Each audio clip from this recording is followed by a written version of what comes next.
We're back 7:30 and the sun's just coming up in Washington. This is a live shot of the Potomac River.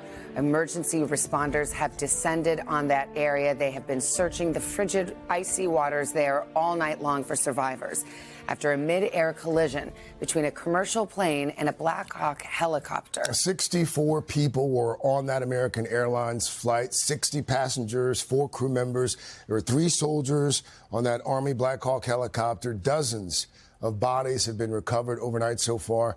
So far, though, no sign of survivors. And we are expecting to learn a little bit more during a news conference. That news conference, we're told, is set to start any moment. When it does, we will bring it to you live, of course. But right now, NBC's Ryan Nobles joins us. He's also on the scene. Ryan, good morning to you. What's the very latest?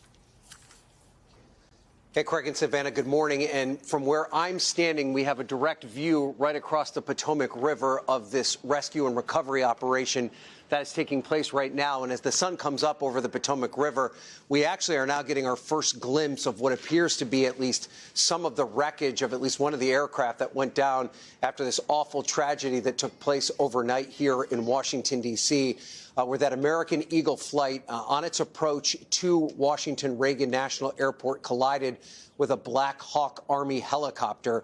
An explosion took place. That explosion could be seen on a camera from the Kennedy Center, and both aircraft went into the icy waters of the Potomac River.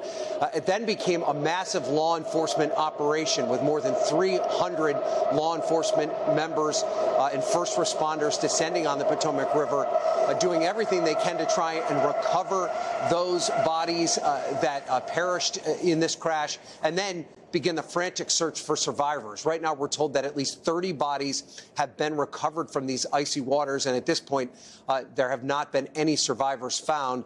We are expected to get an update on this investigation and this recovery effort in this press conference that is set to take place in just the next few minutes.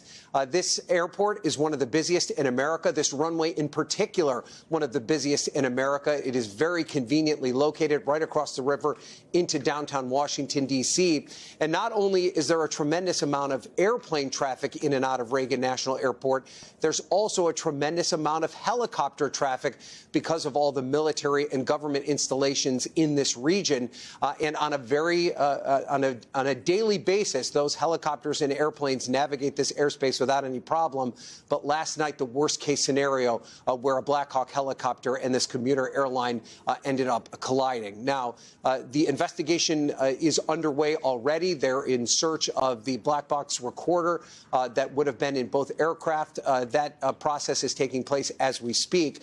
But right now, the focus from these first responders and law enforcement is a frantic search to see if anyone was able to survive this crash. 64 people on board the airplane, 3 soldiers on board that Black Hawk helicopter. And at this point, not one survivor has been found. Craig and Savannah. Yeah, that Black Hawk helicopter on a routine training mission, we're told. Ryan Noble's there at Reagan National. Ryan, stand by. We'll come back to you. Hey, thanks for watching. Don't miss the Today Show every weekday at 11 a.m. Eastern, 8 Pacific on our streaming channel, Today All Day. To watch, head to today.com/allday or click the link right here.